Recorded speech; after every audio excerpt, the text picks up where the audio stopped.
Let's start. Good afternoon. The Housing First Subcommittee has now commenced. It is July 30th at 4 p.m. This meeting is being held virtually. For those who are participating remotely, we ask that you mute yourselves until called upon to speak to avoid feedback and background noise. For those who have dialed in using the call-in number, to unmute to speak, dial *6 on your phone, and you can use, you only use the chat function to request to speak. Also, to comply with state open meeting laws, attendance and votes will be done by way of roll call using audio. This meeting is being recorded. To comply with the state open meeting law, attendance and votes will be done by way of roll call using audio, not by using the chat function. So I call this meeting to order. My name is Tisha Tallman. I'm the chair of the Housing First Committee. Mindy Bernstein. Present. Wendy Asher. Present. And Mark Clark is not here at the moment. He is not present. With that, we will do a call to the audience. If there are any members of the audience who would like to speak, please do so. I don't see anyone in the chat. Is that correct, Ernesto? Or wait, maybe. No, we do have someone attending, but no hand up. Dylan Belmont. Okay. Oh, put your hand up. Come talk to us. And Rachel Milne is in the meeting. There is no longer a hand raised. All right, with that, we'll go to agenda item number 2, which is approval of the June minutes. You all have received those. They're also in the attachments for this particular agenda item. Are there any objections to approval of the June meeting? Okay, with that, no. We'll go ahead and have the June meeting minutes submitted as approved. And next on the agenda is agenda item number 3, Housing First update. Do we have any Housing First folks from the city who would like to provide an update? So I am not a staff member of the Housing First department. I can provide like broad updates from the TPCH world if that's helpful. Yeah. Okay, great. Yeah, so hi everyone, I'm Elaine. I'm the Homeless System Improvement Supervisor at the City of Tucson. I am part of the City of Tucson as a COC lead agency for the Continuum of Care, which is a Tucson Pima collaboration on homelessness. It looks like you all have been looking at the progress of the Housing Central Command Initiative. This is an initiative coming out of some of the HUD funding through TPCH. That's been a really big kind of cross-sector effort to rapidly house folks from encampments. We've been active for about 6 months, and we have so far housed 69 people directly from encampments into housing. So there's lots of things going on there. It looks like on the agenda today is a discussion of the gaps analysis, which is something that was discussed at a couple board meetings back with both members of the COC board as well as entitlement funders who came to that meeting. So we had, folks from a bunch of different funding sources coming together to speak to the kind of biggest gaps in services and programming for people experiencing homelessness in Pima County. Outside of that, things going on in the Housing First world. There's lots of really great work being done around cooling centers. You all maybe saw that the Housing First team has officially opened a new kind of cooling pad, and they're linking that up with all their other existing services like the mobile shower, stuff like that. And beyond that, there's just a really robust effort being led by Pima County to coordinate services around heat relief. So that's been really cool to watch. I guess the other big thing kind of on the horizon is soon HUD will be releasing a annual notice of funding opportunity for the COC program, which is, just one small slice of homeless funding in our community, but it's a very important kind of integral part of our work. And finally, I should also say there actually was recently, just a few days ago, released a notice of funding opportunity for the construction of permanent supportive housing. So upon the COC boards, this is also through the COC program, so it's a very unique kind of one-time funding opportunity. So once the COC board approves that RFP, it will be up, and we will get to see what providers in our region are excited about either developing housing for permanent supportive housing programming or acquiring or rehabilitating it. So just increasing the amount of supportive housing in our community is always a great thing.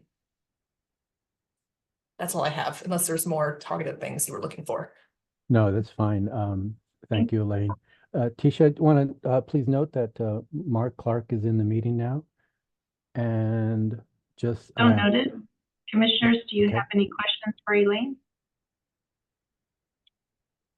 Nope.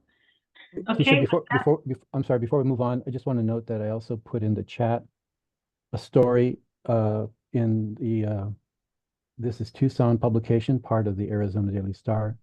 It's a beautiful story about 4 Housing First employees who previously experienced unsheltered life and now are working with their unsheltered peers as part of the Housing First efforts. So, commissioners, if you want to share that story in your networks, please. Very cool. Thanks, Ernesto. Mm-hmm. We'll go ahead and move on to agenda item number 4, presentation and discussion. Rachel Milne, Office of Homeless Solutions, City of Phoenix. Hi, Rachel. Thank you for joining us. Hi, thank you so much for having me. Is it okay if I share my presentation? Yes, and your co-host. Oh.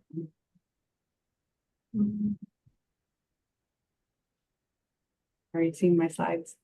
Yes. Okay. So thank you again so much for having me. My name is Rachel Milne. I'm the director of the Office of Homeless Solutions for the City of Phoenix. And I was asked today to come and talk specifically about what we're doing around shelter and our safe outdoor space at the City of Phoenix and a little bit about housing. So I have an overview of sort of who we are and what we've been hyper-focused on for the last 2 years. Not all inclusive of everything we're doing, but a lot of it. So I'll get moving. So our office, the City of Phoenix, created the Office of Homeless Solutions 2 years ago now. We just celebrated our second birthday, July 1. And I've been with the city now for 2 years. It really was an amazing move for the city manager and the city council and mayor to create this office. Prior to the creation of the office, the city always funded a lot of homeless service providers, mostly shelters, some rapid rehousing, some prevention, but wasn't really active in homeless solutions. And so in creating this office, we really created a direct service delivery arm. We created our own outreach teams. We now own our own buildings. We own our safe outdoor space that I'll talk about. We own shelters. We just purchased a hotel that we're converting to affordable housing. So we're really taking a much more hands-on approach at the City of Phoenix when it comes to solutions. Still, of course, obviously funding all of those wonderful partners that we have in our community, but also just taking a lot more active role in those funded contracts and really helping to be a part of the solution and the system work going on here.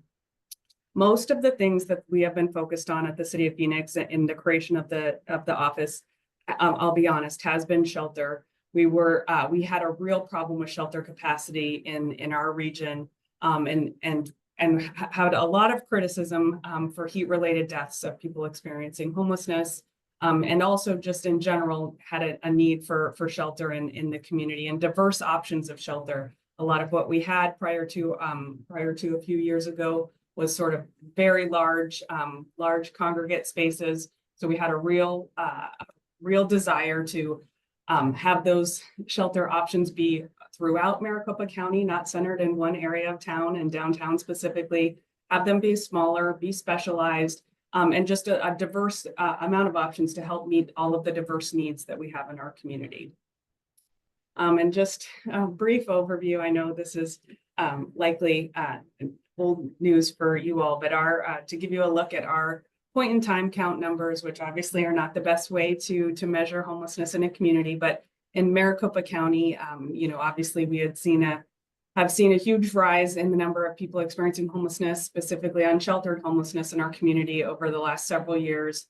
This year, a slight decrease, but a huge increase in the number of shelter beds available, which we're very proud of, because not only the city of Phoenix, but all of our neighboring cities and county have been hyper focused on that issue. And then we also at the city of Phoenix like to look specifically at our data, our historical data when it comes to the hit count, to see how we're doing. And we were really pleased and saw that our efforts in creating all of this temporary emergency shelter really paid off in this last count as well. But we do heavily rely on our COC and our Maricopa Association of Governments, our collaborative applicant, to provide us with the real good data, not the PIT data. And so they do a great job, have a wonderful dashboard of actual numbers of people being served in our system. And their last quarterly data showed that over 12,000 individuals, a mixture of singles as well as family units, were being served in one quarter. So far higher than what the PIT count would allude to. And then, of course, in a rolling 1 year, Maricopa County COC serves over 31,000 individuals in our HMIS system. And oh, Mindy, I see you've raised your hand. I have. Mm-hmm. Thank you. I'm just needing to take a breath of when I look at the number 31,000 people just in Phoenix. No, in Maricopa County. Maricopa County, I'm sorry, Maricopa County, 31,000 people. When I look at that number, we're going through the slides, and I know with presentation, 31,000 is a huge number of individuals. And I have a very deep reaction to seeing these numbers, and that's just Maricopa County. Yeah. And it just boggles me. So thank you for slowing down a little bit so that I can absorb the human crisis of what numbers that we're looking at.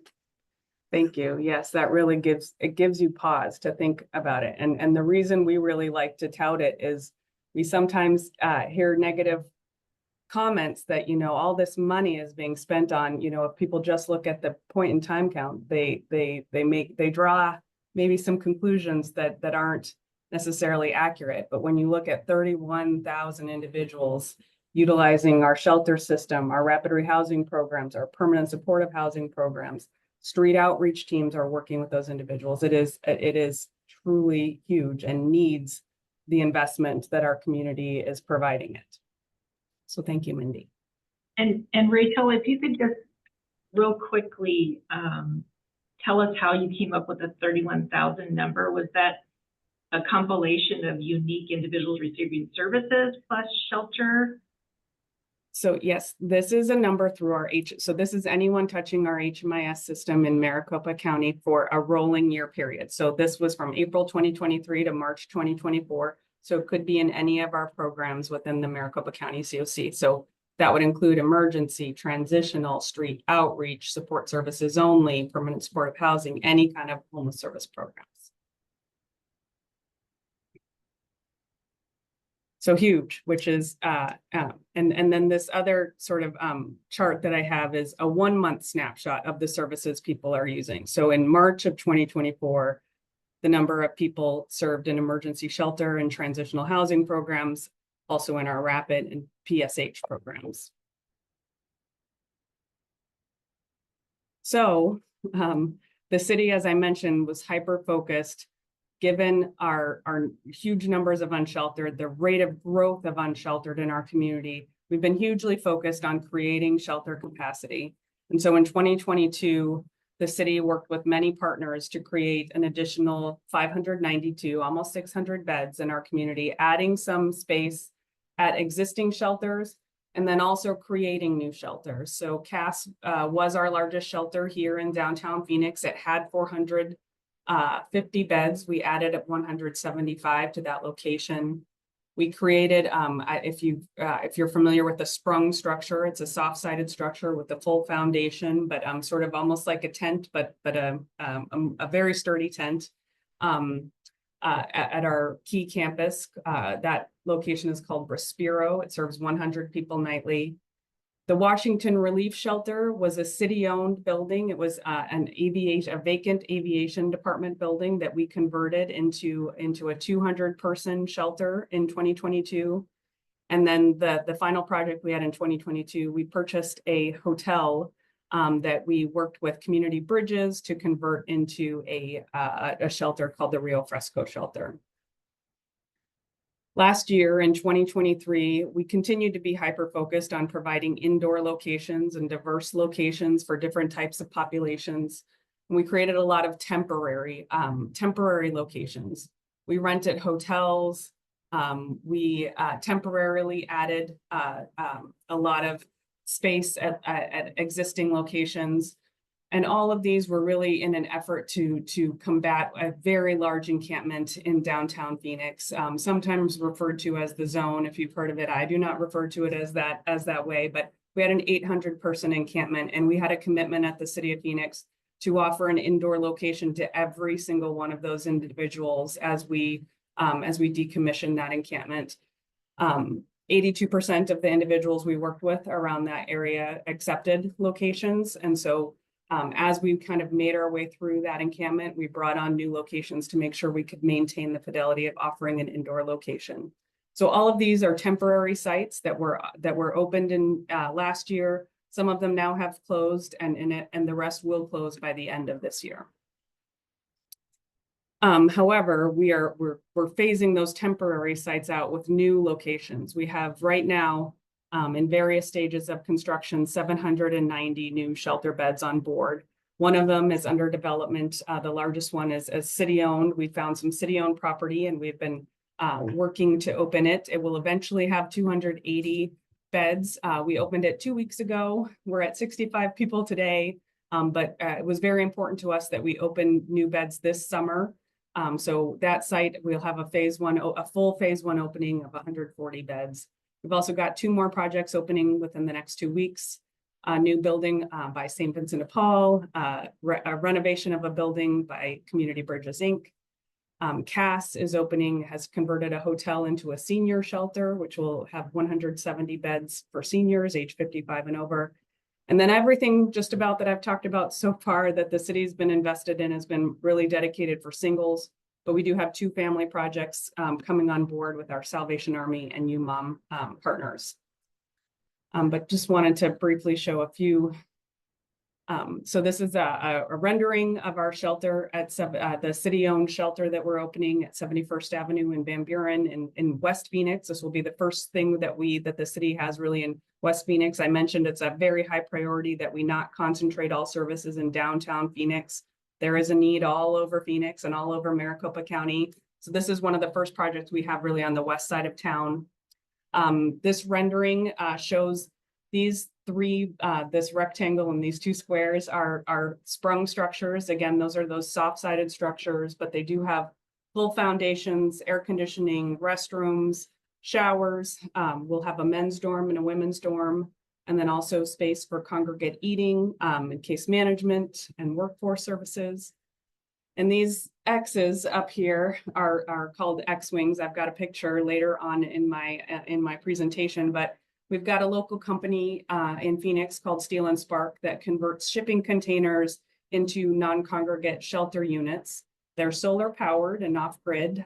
They're approximately 8 feet by 8 feet individual units that have a bed and a desk, and that's about it. A plug to plug in phones, but they're attractive, they're nice, they're humane. We utilize them in some of our projects either for folks that are highly vulnerable who might need their own private space, or folks that are possibly working overnight and need a space, a quiet space that they can sleep during the day. But our 71st Avenue shelter that opened phase 1 opened 2 weeks ago, and will fully open later this year, is operated by the City of Phoenix in partnership with Community Bridges and St. Vincent de Paul, with intensive support services, intensive workforce program. We'll have 300 people maximum. We have space for pets, property, and partners, space where partners can be together. Some of those individual units will allow couples to remain together.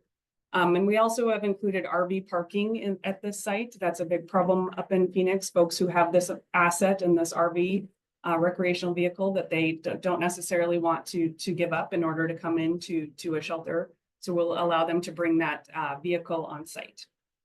Oh, sorry. This is just a picture of St. Vincent de Paul's DePaul Manor, which is opening in 2 weeks as well.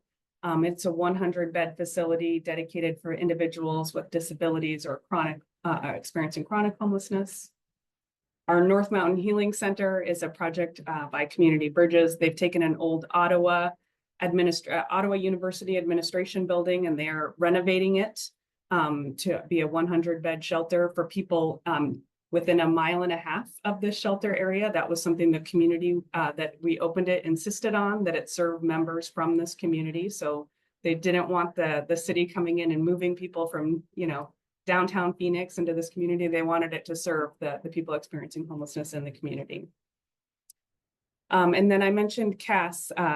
CAS is our largest shelter provider here in Maricopa County. They purchased a hotel that they are converting into senior shelter.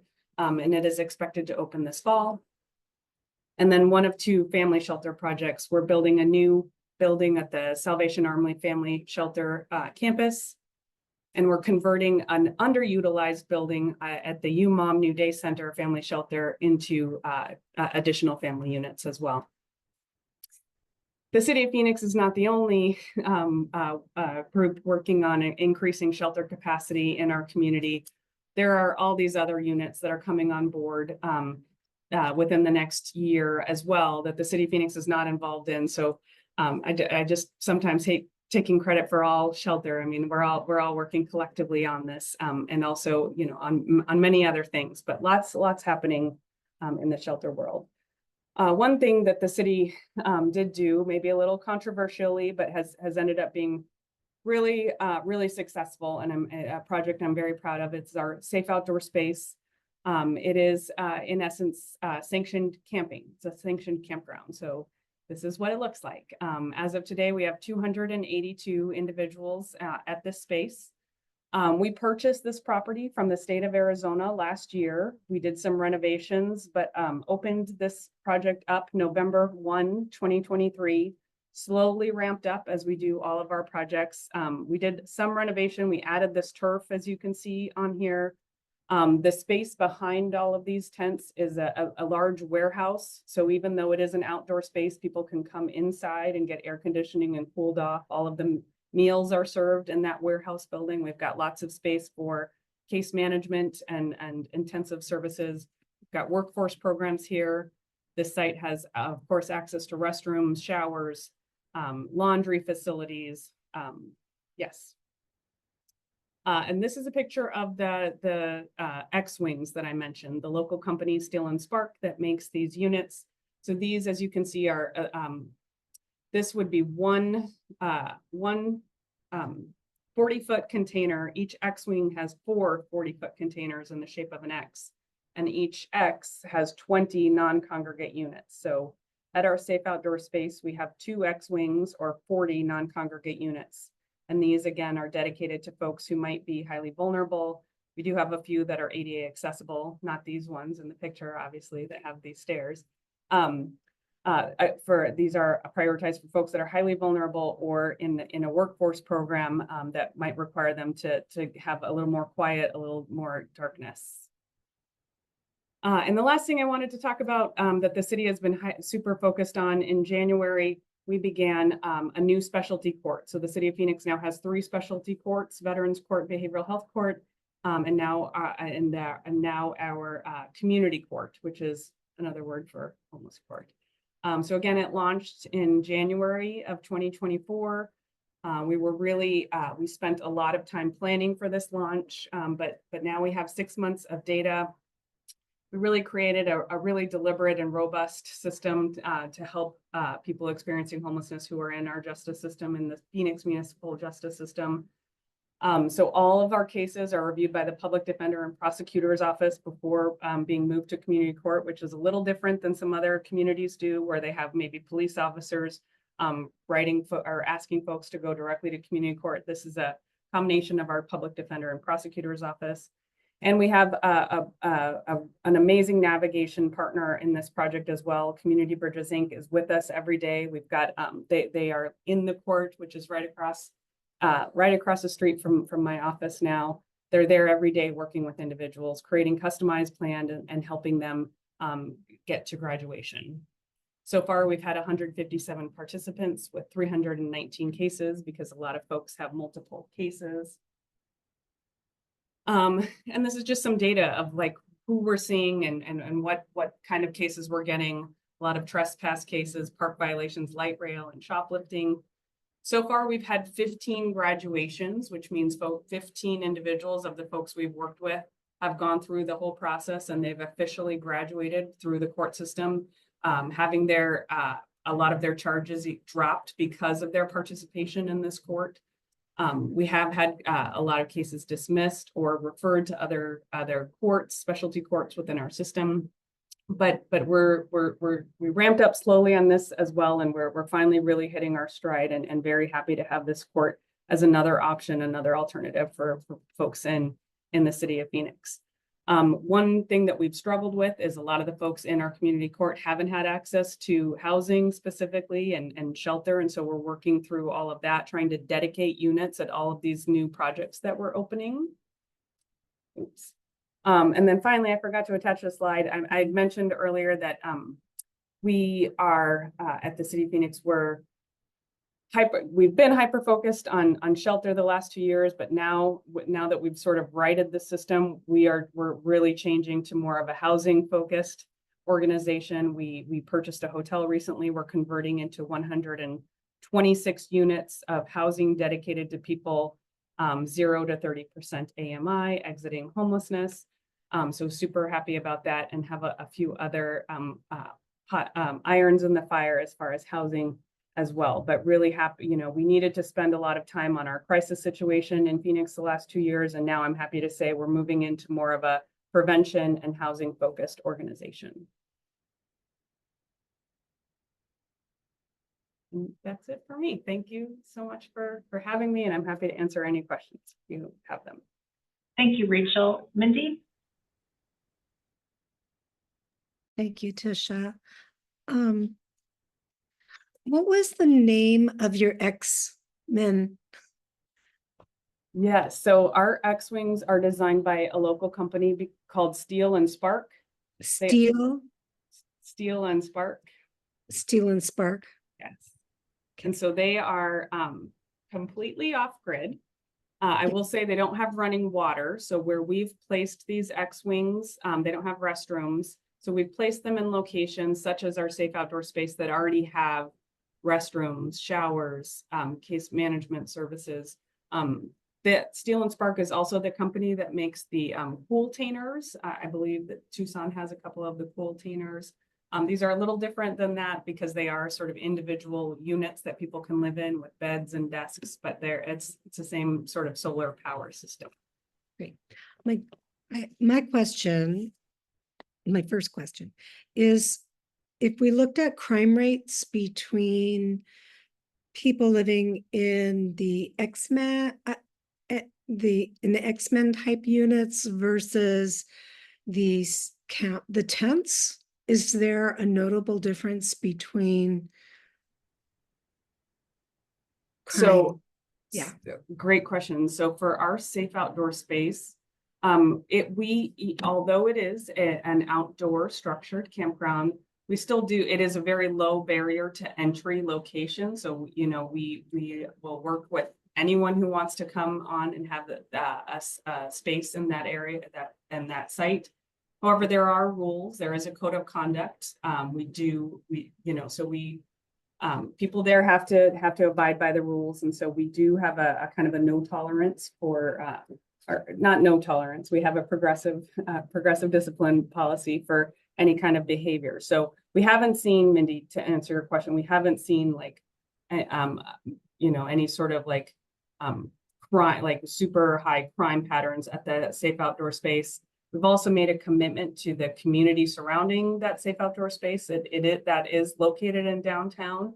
And knowing that the community there have been sort of taking the brunt of a lot of the other services that are in that area. You know, we really wanted to make sure we've got security on site. We really work to patrol the area, make sure that we're not having a negative impact to that community by opening that space there.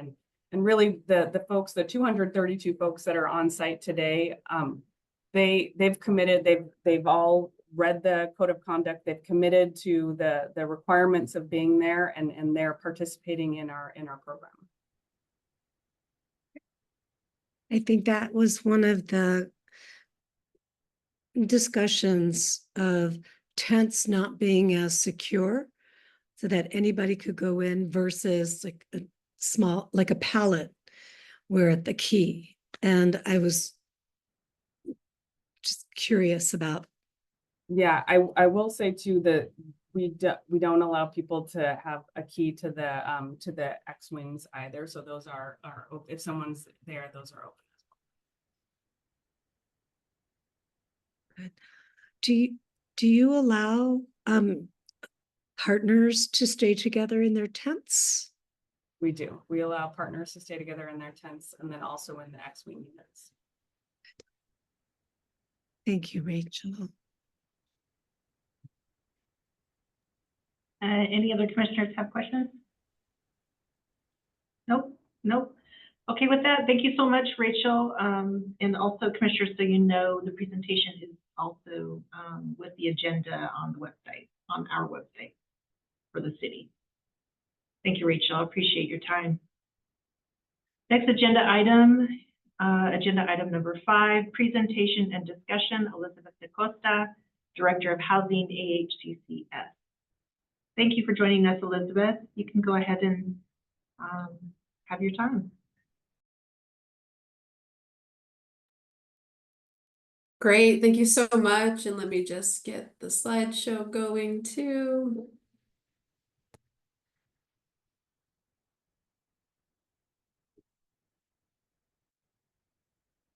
All right, there we go. Everyone see the slides okay? Very good. Thank you for having me. So yes, I'm Elizabeth DaCosta. I am the Housing Program Administrator, or also an external title is Director of Housing with Access, our state Medicaid agency.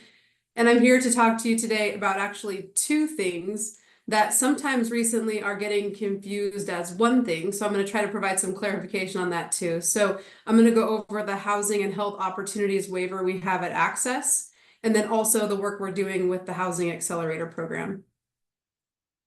So first, Access sought 1115 waiver approval from CMS, our federal partners, to be able to actually pay for health-related social needs interventions as a Medicaid entitlement benefit, which is a pretty big deal.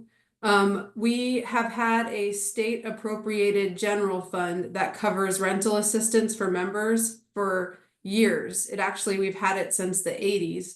So we've been providing rental assistance to members across the state since that time, but it's been through a general fund appropriation. It has not been through a Medicaid entitlement benefit. We have not drawn down on any federal dollars at the Medicaid level to be able to cover rental assistance. So that's what this waiver allows us to do, is build out the ability to actually pay for health-related social needs interventions as a Medicaid entitlement benefit. And so our goals for that program are to increase positive health and well-being outcomes for target populations, continue to look at reducing the cost of care for individuals who are successfully housed, and then reduce homelessness and help members maintain housing stability. We were approved by CMS to be able to cover these services actually back in October of 2022. But what that approval means is they actually give us a list of standard terms and conditions. So they say, yes, you may do this, but as a part of your implementation, you need to create protocol, assessments, policies, rates and reimbursement structures that align with standard terms and conditions. So since our approval in 2022, we've been working in partnership with CMS and the community to build out our protocols and assessments for this program. And we have a scheduled implementation date of October 1 of 2024, so right around the corner now. But what this means is that we are going to be able to pay for outreach and education services. We're actually going to be able to cover transitional housing for up to 6 months. And we've broken that down into 2 interventions. So I think you heard Rachel talk a lot about the need for increased shelter beds in our community. We also agree with that. And in order to really have those shelter beds and help them get to a place where there's sustainability, we think within the Medicaid agency, it's important to have different funders funding interventions that we know work. So that's why when we received the transitional housing approval, we built it out as 2 interventions. The first is for us to be able to pay for somebody to stay in an enhanced shelter.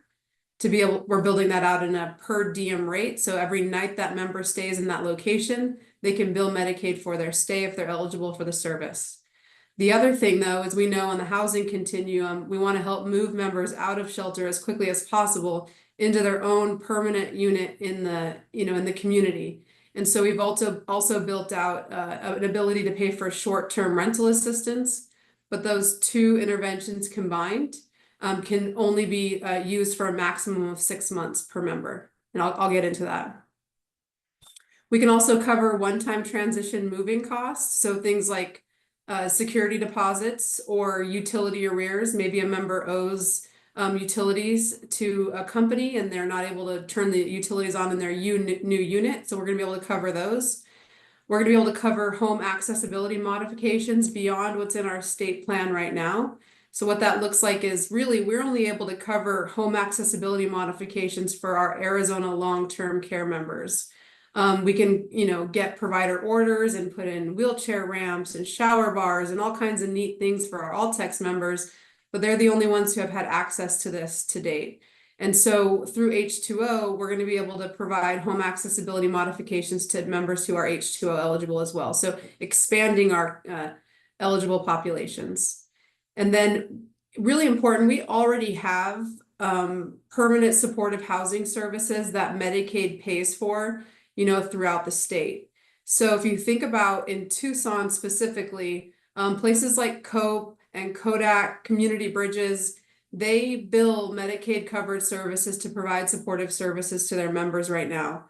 We know there's a lot of challenges with that.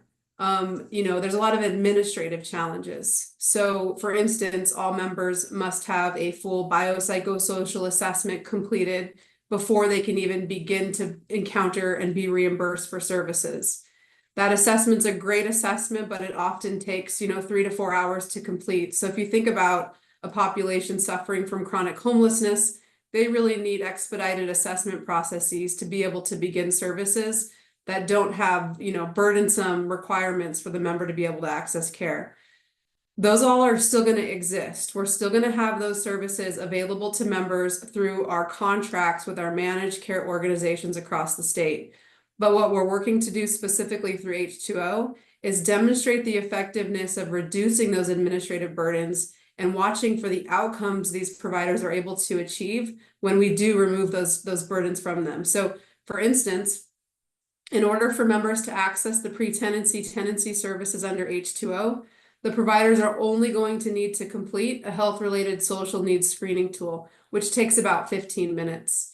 And then from there, create a housing care plan, not a full integrated care plan, but a housing care plan. Because these services are focused on helping a member achieve housing stability and income stability. They're not clinical services. That's why we feel it's appropriate to be able to do a brief assessment and brief care plan to implement services as quickly as possible.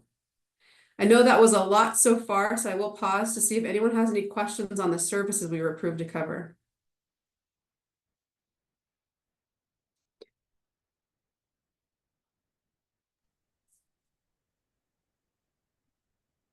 Go ahead, Mindy. I do have a question. Thank you. Besides the care homes, the managed care homes, will peer-run services be able to provide any of these services? Yes, it's a great question. And I have a slide that is a bit of a confusing slide, but it tries to go over it. the other purpose of H2O was CMS, our federal partners, understanding that there are a lot of community-based organizations that provide these important services to our members now, but they don't have the capability to bill Medicaid. And so what we've built out is a really, what I think, innovative approach of hiring an H2O program administrator. So one organization to administer the benefit across the state, who will then contract with specific providers to perform these services. And that program administrator will take on the administrative challenges while the provider just goes and provides the direct service.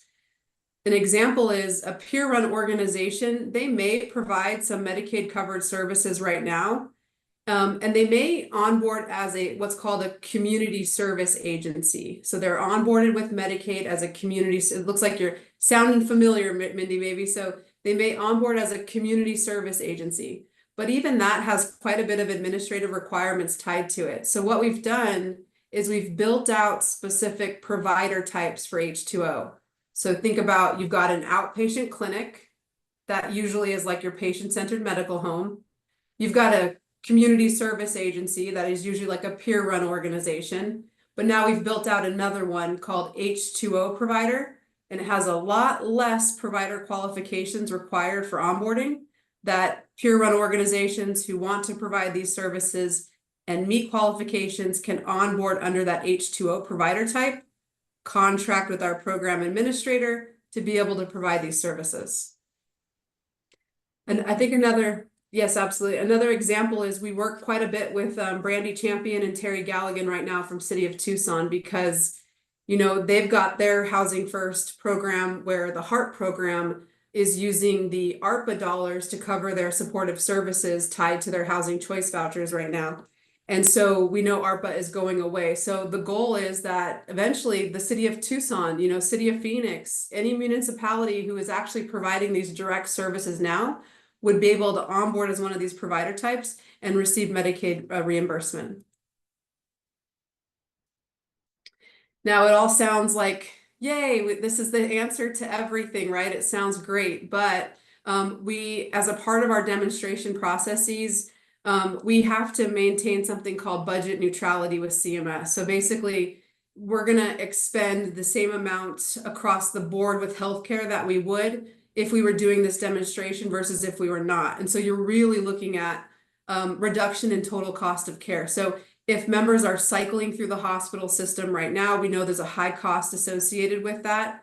For members who are experiencing homelessness, when they're provided with actual housing resources, we do see, and then they're connected to their outpatient services, we see reduction in inpatient costs, but we have to show that we're shifting the cost. We're saving in the inpatient institution utilization, and we're actually then spending the same amount or less dollars on actually housing them in the community.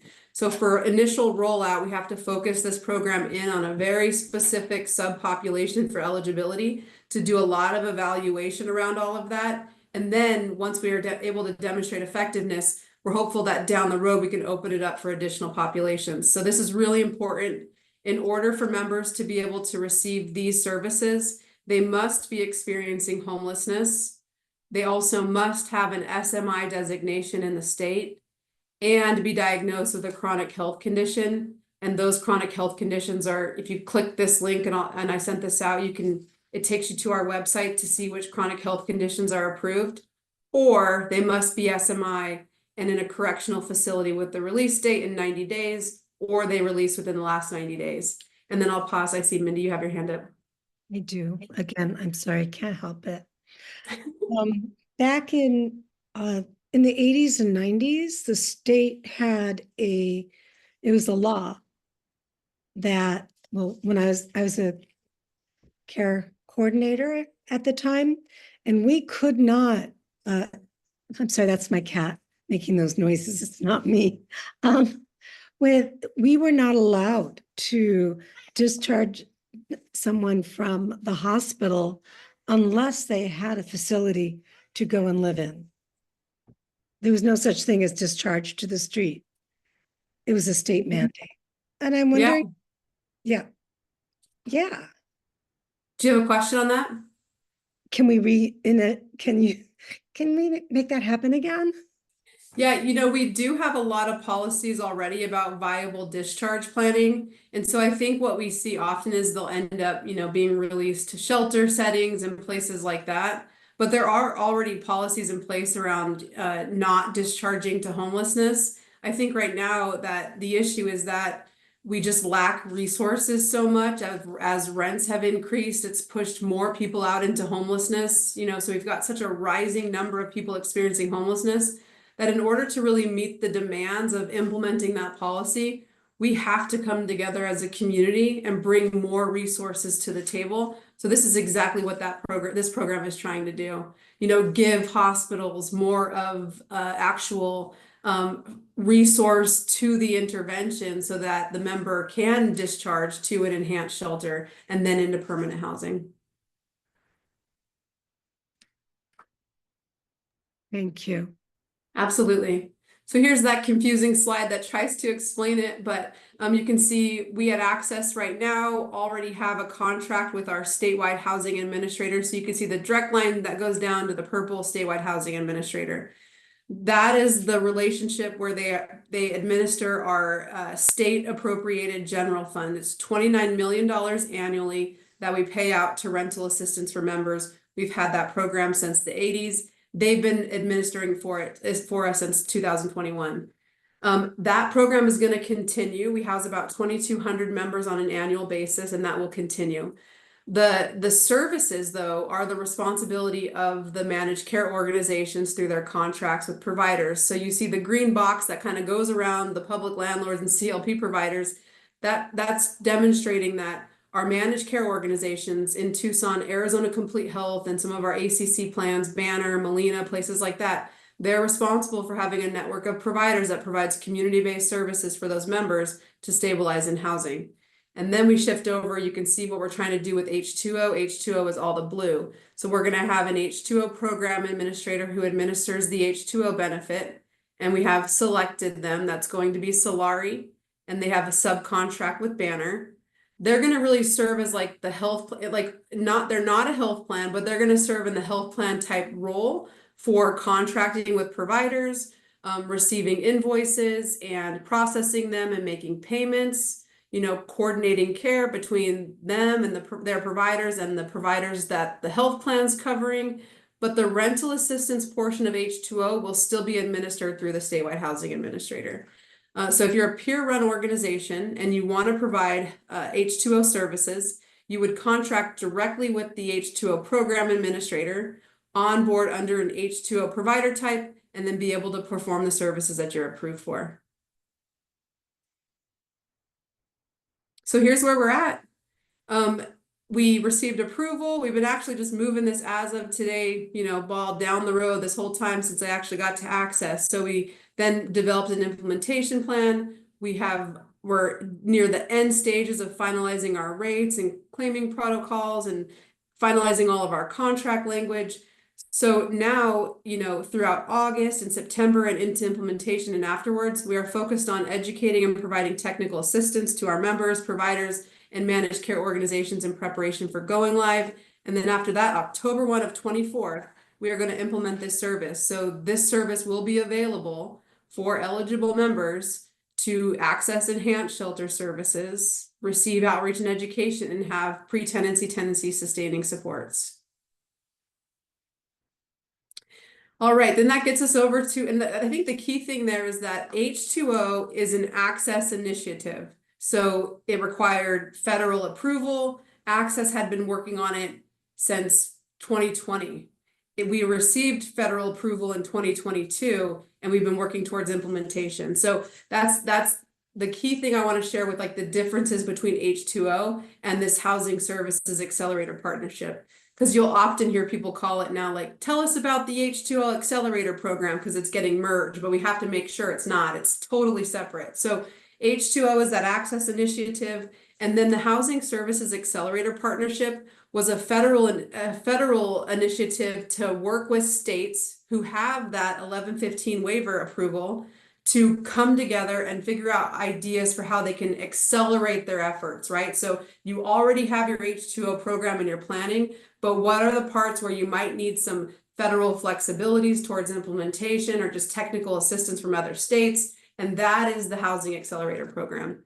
So I listed out what our goals are. We want to maximize housing stability for Medicaid members by providing wraparound services using the H2O waiver, but not just H2O, because this goes beyond H2O. We also want to use the services available in the All-Tex system and home and community-based services provided through the state's Older Americans Acts program. So what the goal is really is to look at what are the supportive services that members need. And then maybe a member is eligible for H2O, then they're going to get that service under H2O. But if a member is eligible for All-Tex through the Housing Accelerator, other funding programs will join in and have a lot of system alignment to be able to provide those same services to members who are even outside of H2O. That's one difference with the accelerator. Then you can see our goals here. We want to align and coordinate housing assistance and prioritization criteria. So I won't read all this to you. I know it's a busy slide. We want to braid funding from the continuum of cares and public housing authorities and other funding for health and community living programs. This one's a little bit better for us to kind of get into. So if we think about, okay, you've got your approval on H2O and you've now you're been accepted into this Housing and Services Accelerator partnership. Well, what parts of the Housing Accelerator actually then go back and apply to H2O? So when CMS approved state Medicaid agencies to be able to cover health-related social needs services, it was a very big deal. There was a lot of opposition within Congress around the fact that Medicaid should not cover housing, that we have HUD programs to do that. But CMS really took a lot of risk and was innovative in this, where they said, you know, we see that our members need their whole person care issues addressed, right? That they're cycling in homelessness and they're not able to meet their healthcare needs. And we really want to work towards this housing and healthcare model. So the idea was that Medicaid would come in and help stabilize the member. Medicaid will provide the supportive services, help to cover some of the enhanced shelter expenses, cover deposit assistance, utility arrears, and short-term rental assistance for up to 6 months. But then CMS put guardrails in place, because if CMS and Medicaid came in and took this on, what would be the concern for kind of supplanting and then the reduction of these types of focus on the other federal partners like HUD and stuff. So the guardrails they put in are that the rental assistance can be no more than 6 months. This really forces us within the Medicaid agency to partner with continuum of cares and partner with public housing authorities so that members have long-term permanent subsidies to transition to through public housing authority partnerships. So you can see this is neat. We have a list of likely eligible members for H2O, and we broke it down by the top cities. So these are cities that have members with more than 35 members who are likely eligible for the benefit. You can see Phoenix is our highest location, of course, and then right after that is City of Tucson. City of Tucson has over 600 likely eligible members for H2O. So that's why Brandy Champion and Terry Galligan have joined our efforts in trying to solve for this. And Mindy, your hand was up, and now did you have a question on this? Okay, you took it down.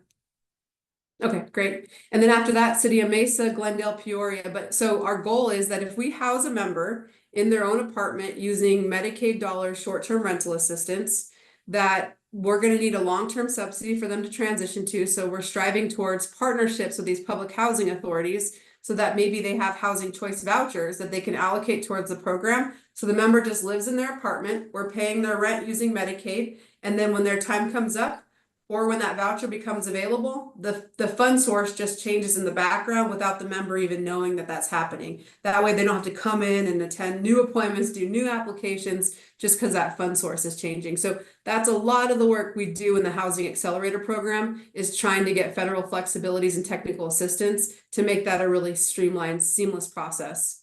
Some of our thoughts on our public housing authority and Medicaid partnerships that we do in the Housing Accelerator is to request set-aside vouchers for H2O partnerships with public housing authorities, to align the referral processes and applications. That way, like I said, member does one application for Medicaid, that application can be used for the public housing authority or vice versa, so that they're not coming in to do a new one. And then what we really heard is the need to develop data share agreements, because we've done Medicaid public housing authority partnerships in the past. And there's been issues with the public housing authority even getting any information about the members they have in those vouchers, What are the outcomes? If the Public Housing Authority has an issue, they don't even know what case manager to call. So we're working in partnership through the accelerator to develop a data share agreement that will allow Access Medicaid to share information with the Public Housing Authority so that we can do proper care coordination for those members. And that's really, you know, Housing Accelerator kind of focused in a little bit more of the Housing Accelerator work on what we're doing with H2O. And I know that was a lot of information, but that's the end of the slides. Thank you so much. Yeah, go ahead, Mark. Oh, you're on mute. You know this is coming, but I gotta say it, which is that it's nice that Access has decided to go ahead and bring in the Older Americans Act funded system, which is currently not a single one of the Medicaid of the area agencies on aging in the state is currently taking any new clients for any of the community service systems.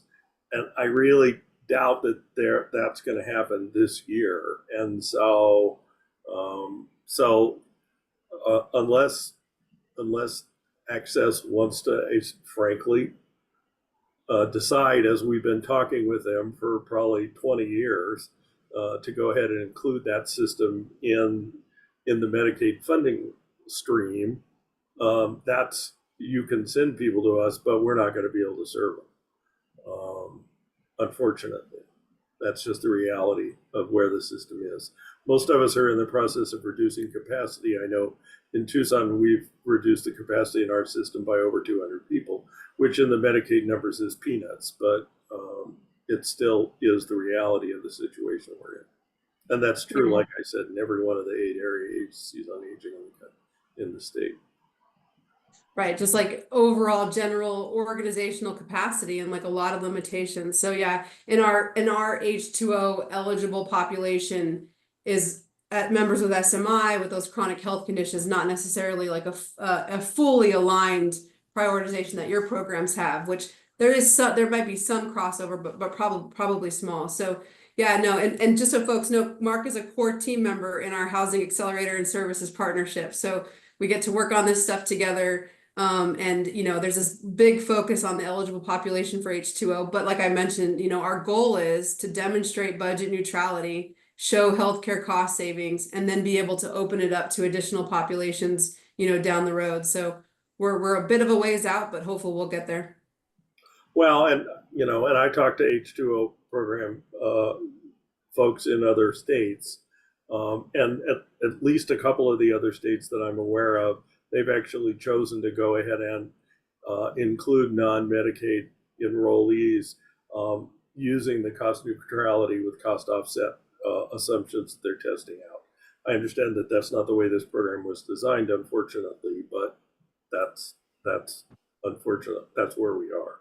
So yeah.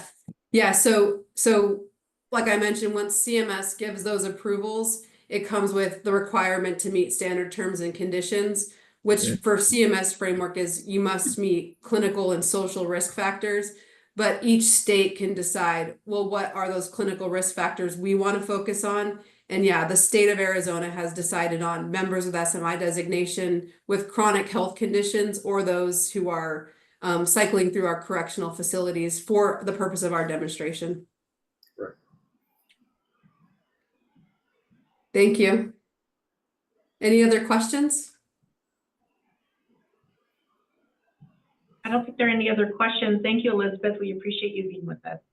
Thank you so much for having me. Absolutely. And commissioners, that is also on the website for your review if you'd like to review it at another time.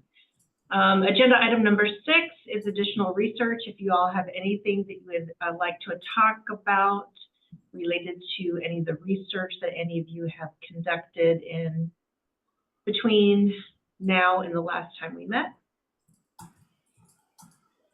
Nope. Well, Nope. I've done some personal research, been out talking to numbers of individuals who are self-identified as homeless, living on the street, to get my own, sense of would people that are without housing be willing to live in micro villages or sanctioned campgrounds? The feedback has, again, what people tell me and what they actually feel could be two different things. Very numbers of the couples that I spoke to talked about not wanting to go to shelters because they're separated and they want to stay together. And the other majority of everyone said yes, they would much rather live in a tent in a secure area, would prefer a little micro pallet home. I've heard no one say, no, I don't want to. So that's my research that I did this last 2 months. Thank you, Mindy. If there is no additional research, then we can go ahead and go to next steps and agenda items. And Mindy, Mark, and Wendy, based on the presentations and discussions that we've had, are there any additional speakers that we would like to bring? I also have a question for Ernesto. I know that we received the TPCH gaps analysis as a research item. I noticed it wasn't placed on the full commission agenda. It's not an agenda item for us as well. Do we know whether there's going to be a TPCH gaps analysis done by any of the HPD staff or by Keith Bentley in the upcoming future? I don't know, Tisha. Elaine, would you by chance know? Is the question, will Keith be presenting this at a future commission meeting? Well, the TPCH gaps analysis was attached, but it's not an agenda item. It's not attached to the full commission on Thursday, and it's not an agenda item. So I'm wondering why it's on our agenda as an attachment, whether there's some sort of presentation coming up. I'm sorry, it was my understanding from the last meeting that you wanted Keith Bentley's presentation along with the head of the tiny homes. I forget her name right now. Right. Chris Olsen-Garrawal. Thank you. And she didn't send that. She was going to rework it, but that was my understanding, Tisha. That was Okay. just to That's share it right. with committee members. That's right. I thought it was gonna just be circulated. So my confusion, I apologize. Did anyone want any follow-up to the gaps analysis, or do we know whether the full commission is going to get a presentation? Because it is the new, it's the new gaps analysis, but then also I know since the last meeting, the new pit count has come out as well. So what I can commit to doing is ask, Neto, maybe you can tell me if you want to reach out regarding the full commission presentation, but Keith, I think would probably be happy to walk you all through that conversation. I mean, when I was speaking earlier about the entitlement funders and the COC funders coming together, it was this conversation. So I think he'd be happy to do it if you wanted him to. And at some point in the future, there will be like a formal analysis that also talks about that cross-references the pit count, but yeah, I'm sure he'd be happy to. Well, I think we can wait for the full analysis and just review. It's just a PowerPoint presentation. Why don't we just review that and we'll wait for the full commission to come up with it. If the full commission does it for some reason, then we'll go ahead and revisit the issue. Does that sound reasonable, Wendy and Mindy? Okay. Very good. Well, that being said, are there any agenda items we'd like to place on the agenda for our next meeting? August 27th.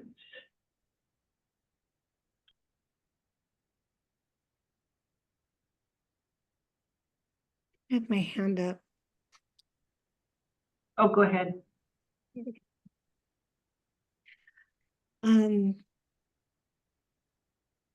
Not quite sure how to word this.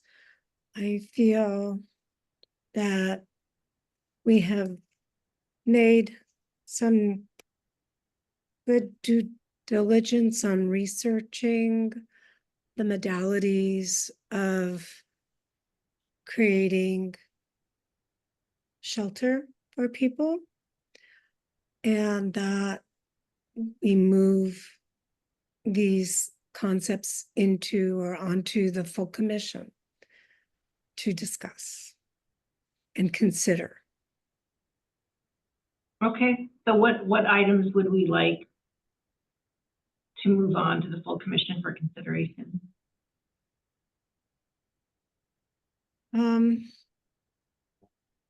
Did Wendy go? And Wendy's there. Wendy's No, here. I'm here. Mark's not here. Okay. That we bring up that we, Housing First was about providing shelter and homes for, Housing First, getting people off the streets. I personally don't feel that waiting for brick and mortar facilities to be built is a humane choice for people living without anything, and that we are recommending that the city can take under consideration the development of microvillages or sheltered or safe space tent facilities like they have in Phoenix or X-Men. And thank you for posting that. Ernest, I feel that we're ready. I feel we've done research. I feel we've had presentations, we've talked, we're listening. And I personally feel that this is the only thing that we can really bring to mayor and council as a recommendation. It needs to come through the commission. I'm ready. I don't know if anybody else is. Okay. Well, Wendy, I'll have you provide some input as well. I would say the presentations that we have, if we want to move those presentations over to the full commission for their consideration as recommendations to mayor and city council as potential additional options to provide to folks experiencing homelessness in Tucson. So I agree with Mindy that, we can't wait for there to be buildings built because there are people that are sleeping on the street, literally, and it's not going to get better on its own. I think the presentations we just had about the programs that are evolving through DES and et cetera, and the programs that are specifically being done in Phoenix should serve as good examples for what we could do here in Tucson. I think I wasn't so comfortable with getting information from other localities because every state and every city is a little different. Although I would argue that Phoenix is closer to what Tucson's situation is than what's going on in Portland or Denver, where there's other history, different energy, different resources. I think some of the things we heard today were really have a lot of potential in terms of, medium term and short term housing of folks who are seeking shelter. There's always going to be some folks who, for whatever reason, prefer not to be housed and not to agree to the conditions and sanctions, even if they're minimal sanctions under a Housing First model.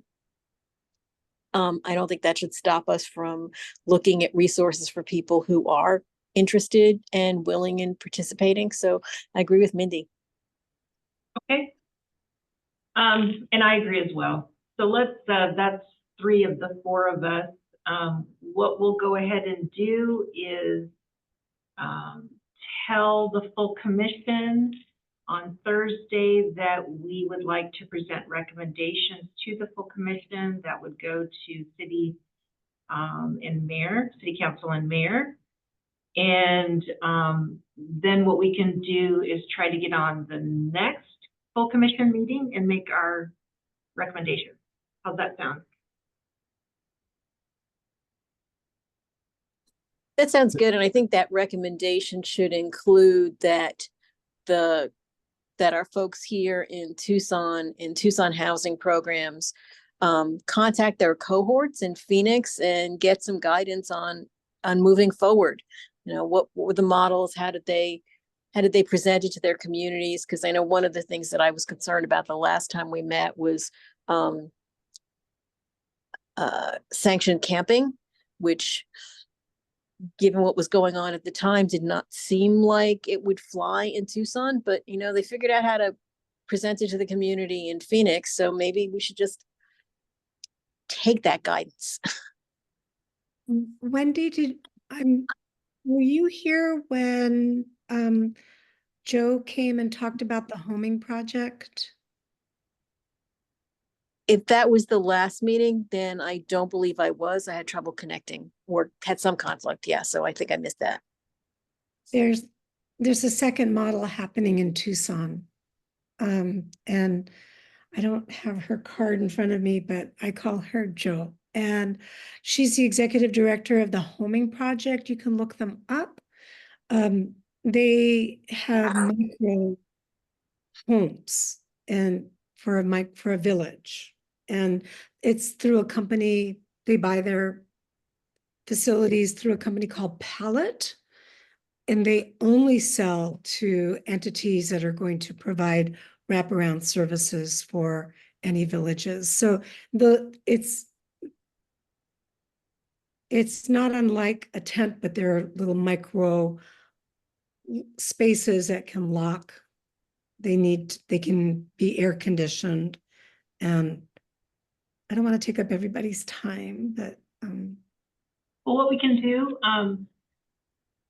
Ernesto, if you can try to reach back to the homing project speaker again and see if we can get that presentation. Will do. And if, go ahead and have that distributed. Was there one prior to the homing project? So what I have is the two presentations today, the homing project presentation. Did we have anything else? I can't think of anything else. And I looked back at the agenda items and there's nothing else as attachments anyway. All right. So what we'll do then is I will go ahead and ask in Thursday's meeting, ask the full commission if we be allowed to be on the agenda for the next meeting to provide our recommendations to the full commission. We also want to put in, based on Wendy's comments, we also want to put in a request to have Rachel Milne present at that next meeting. and maybe I'm sorry. maybe Joe from the homing project too. Well, I actually think if we provide a summation of that, a summary of that information, and provide the presentation, because I really think that Rachel kind of covers everything. Yeah. A more concise format for all of them to consider. And since Phoenix is so close to Tucson, geographically too, it might make more sense. Okay, so that's the plan. Next meeting agenda items, we will have the call to audience. We will have the HCD update. And is there anything else? How about discussion on recommendations to the full board, since we will have our meeting prior to the full board? Mhm. Okay, so at that time, Mindy and Wendy, and hopefully Mark will be able to join us. We'll talk through the specific language we want to use as recommendations to the full commission for that next meeting. Mhm. Sound good? Great. With that, the next agenda item is what's coming up, which is Thursday's full commission meeting and then the August 27th meeting of the Housing First Subcommittee. And with that, we can adjourn. Thank you all. Thank you so much. Thank you. Thanks, everybody.